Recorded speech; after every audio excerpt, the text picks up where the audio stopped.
Hey all, my name's Dan, and today I'm just having a little break after descending down the Llanberis Path on the side of Snowdon, as you can probably see over my shoulder. Now in this short video, I just wanted to go through all of the main routes up Snowdon and rank them from the easiest to the most difficult. Okay, number one is the Llanberis Path, which is the path behind me. This is by far the easiest route up Snowdon. It's also the longest route, but it is the shallowest as well. Now on here, it's not so easy that you could push, say, a buggy up there or anything like that. It is still a little bit rugged, but it is the least rugged of all of the paths up to Snowdon.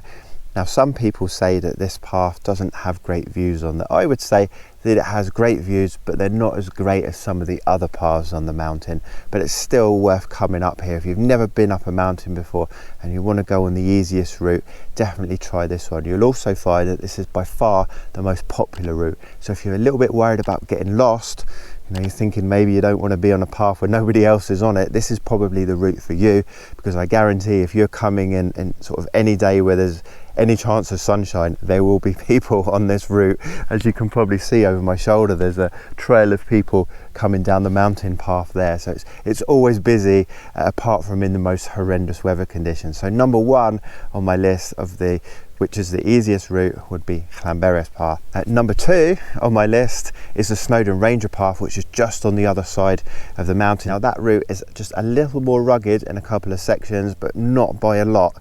And here's the good thing: you can actually go up one path and down the other. So for example, you could go up the Llanberis Path, go down the Snowdon Ranger Path and link back into the town of Llanberis on a footpath. Now if that sounds appealing to you, going up the easiest route to Snowdon and down the second most easiest route and then back into the town of Llanberis, if you like the idea of a circular route, do go and check out a video that I recently published on my YouTube channel where I explore that route, going up the Llanberis Path and down the Snowdon Ranger Path and then back into the town of Llanberis. So number two on my list, which is the second most easiest route up Snowdon, is the Snowdon Ranger Path. Okay, number three on my list, and we're now moving into paths that are a little more difficult, but they're not like the most challenging. You're not going to need rope or anything like that, but they are a little more difficult than the main sort of tourist path, say going up from Llanberis. I am talking about the pig track and the miners track, and these two form a circular path. You don't have to go around in a circle, you can go up and down the same path, one of these two, but both of these start at Penny Pass car park. They both go up to the summit. One loops around the lakes at the foot of Snowdon and the other takes a slightly higher path. You will find most people tend to go up the pig track and down the miners track. They're both about as difficult as each other. If anything, I'd say the pig track is a little more rugged, but both of these are more difficult than the Llanberis Path and the Snowdon Ranger Path.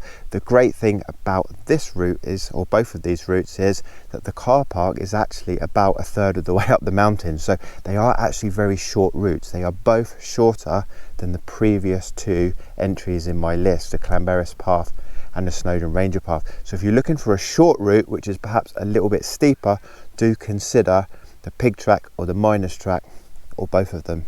Okay, number four on my list is Rhyd Ddu Path, if I've pronounced that correctly. This is actually one of my favourite hiking routes up Snowdon because it is the quietest route up there.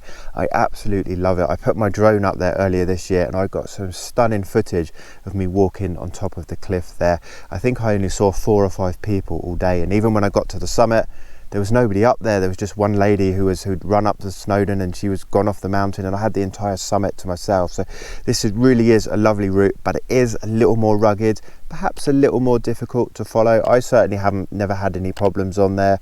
I've never seen anybody have any problems with navigation on there. But maybe on a windy day, because it does go near the top of a cliff, perhaps it's not the best route on a windy day, but it's an absolute favourite of mine, and it is a little bit more rugged than the other routes that I've listed so far. Okay, things are getting serious now because we're moving into the more difficult routes up Snowdon. Next on my list is the Watkin Path. Now this again is one of the longer routes up. It starts off going through a very lovely ancient forest, and as you come out of that forest you'll find yourself walking next to some lovely waterfalls and pools of water. It is absolutely stunning in this part of Snowdonia, and up from there you'll go past some old derelict buildings, and then you'll find yourself onto the main Watkin Path. And making your way up, at first feels no more difficult than any of the other routes up Snowdon until you get to the final section, which is very, very rugged, lots of loose scree on there. And I have met a few people over the years that have turned back at this point because they found it a little bit difficult. Now the Park Authority has recently put a path in at the top of the Watkin Path. So if you can get to that difficult section, there's a good chance you'll find that path. I think it's only the sort of final 100 meters or so. They've actually paved it to make it a little bit easier. Now, if you're interested in the Watkin Path, do head into my YouTube channel. I have a video on there describing that top section of the Watkin Path, and I've got some footage up there as well, so you can see exactly how difficult it is. Okay, now we're moving on to the really serious stuff. We're talking scrambling routes rather than hiking routes. Of course, I'm talking about the famous, or should I say the infamous, Goch route. As you can see from the footage that I'm showing you here, this is a full-on scrambling route along the top of a knife-edged ridge. It's absolutely exhilarating up there, but you cannot complete this route by only using your feet. That means it is essentially a scrambling route, which means it's a climbing route. I absolutely love it up here, but it's not for the faint-hearted. You need to have a good head for heights, and for your first time, if you're going on Goch, I recommend going on a day where it's not too windy, obviously, and also when you've got good weather conditions so you can actually see where you're going. Goch is probably one of my favourite scrambles in the UK. I absolutely love it, and it's an amazing way to get onto the summit of Snowdon. And the last one on my list, which is the most difficult route, is the Snowdon Horseshoe. That is because this route takes in Goch, but also it takes on the other side of the mountain. So you go down the Watkin Path, down that most difficult section of the Watkin Path, you go onto a mountain called Llanberis, if I've pronounced that correctly.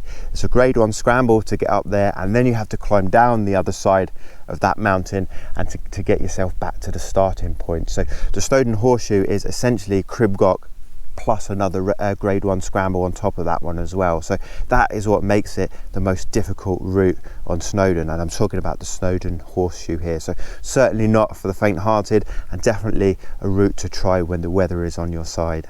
Now, if you have a question about any of these routes on Snowdon, do head down into the comment section and just fire away, leave your question there, and I'll do my best to answer it for you. Look, my name is Daniel. I'm also known as the Bald Scrambler. I'm not a mountain guide. I'm not a trained mountain leader. I'm just a guy that loves spending a lot of time in the mountains. So I hope that you've enjoyed this video, and I hope to see you on the mountains one day. If you do see me, just come and say hello. All right, thanks for watching.